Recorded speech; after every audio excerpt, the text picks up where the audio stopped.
What's the first thing that comes to mind when you hear the words Igloo, South Dakota? Today, Kerry will give us some perspective on growing up in a place of that name. Please welcome Kerry Jones. Where are you from? Where are you from, Kerry Jones?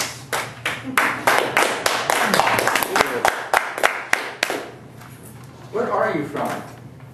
Is it the place you were born? Or the place you grew up? Maybe it's the place you live now. Or maybe you think where you're from is where your ancestors came from. You're right. When anybody asks me where I am from, I say I'm from Igloo, South Dakota. Now, John asked you what's the first thing that comes to mind when you think of Igloo, South Dakota. Most people think of two things. It's very cold, and they think of these little ice houses that people live in. Well, we didn't live in ice houses in Igloo, South Dakota. We lived in houses made of wood. But the reason it was called Igloo, South Dakota is that it was an army depot. It was built during World War II to store ammunition. And they built these concrete bunkers to store the ammunition, and they covered them with dirt so they would be disguised from the air. So they're these little mounds. And you can imagine in the winter, when they were covered with snow, they looked a whole lot like igloos. And there were a whole lot of those igloos. There were 20 square miles of those igloos. Stored a lot of ammunition. And the mission of the facility when I lived there was to destroy the obsolete ammunition. So there'd be bombs going off all day long and all sorts of noises going on around town. But let me ask you a question. How many of you drove more than 7 miles to get here today? How many of you drove more than 7 miles yesterday? In Igloo, South Dakota, once a week, we made the big trip 7 miles to Edgemont to stock up on groceries. We'd visit my grandparents, go to grocery shopping, and then come home. And the rest of the week we spent in Igloo, South Dakota.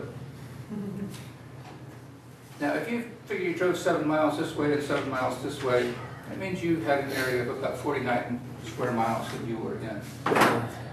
The residential area of Igloo was a quarter of a square mile. And that's where we spent all week. We didn't go outside that quarter of a square mile area. So it's a very close-knit community. There are about 1,800 people that lived in that community. And we had a school, and we had a small grocery store, but like I said, we had to go once a week for the big provisions. So how many of you drove 35 miles in the last week? Every 2 or 3 months, we make the big trip to Hot Springs, where to get a few things you couldn't get in Edgemont, because it was also a town of about 2,000 people. And Hot Springs is a big city. 4,000 people lived in Hot Springs. And you have to go there to do things like be born. Hot Springs is actually where I was born. We didn't have a hospital in Igloo. You had to go somewhere else to be born. So we'd make that trip 2 or 3 months. 2 or 3 times. I mean, every 2 or 3 months we'd go to Hot Springs. Okay, so how many of you have been 65 miles in the last week or so, or more? 65 miles, that was the annual trip, Rapid City. That was what we did back to school shopping. If you want to get eyeglasses, that's the nearest eye doctor. 65 miles away, you had to go there to get that.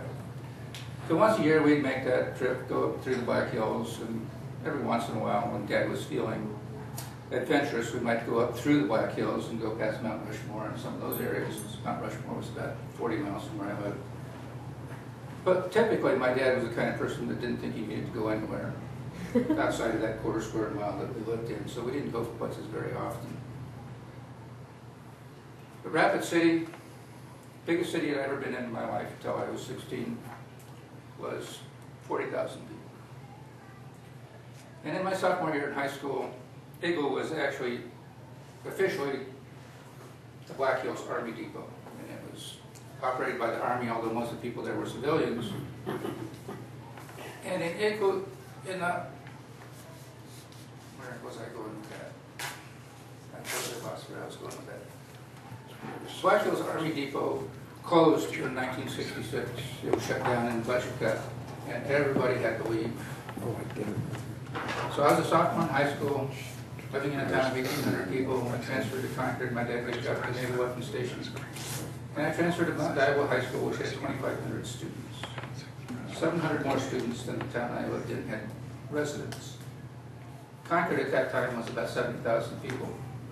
Biggest city I ever been in was 40,000 people. And, Concord isn't really a big city, right? Mm-hmm. So there's a very different change. But whenever I'm asked where I'm from, I proudly say I'm from Eagle, South Dakota. And then I say, it's a great place to be from.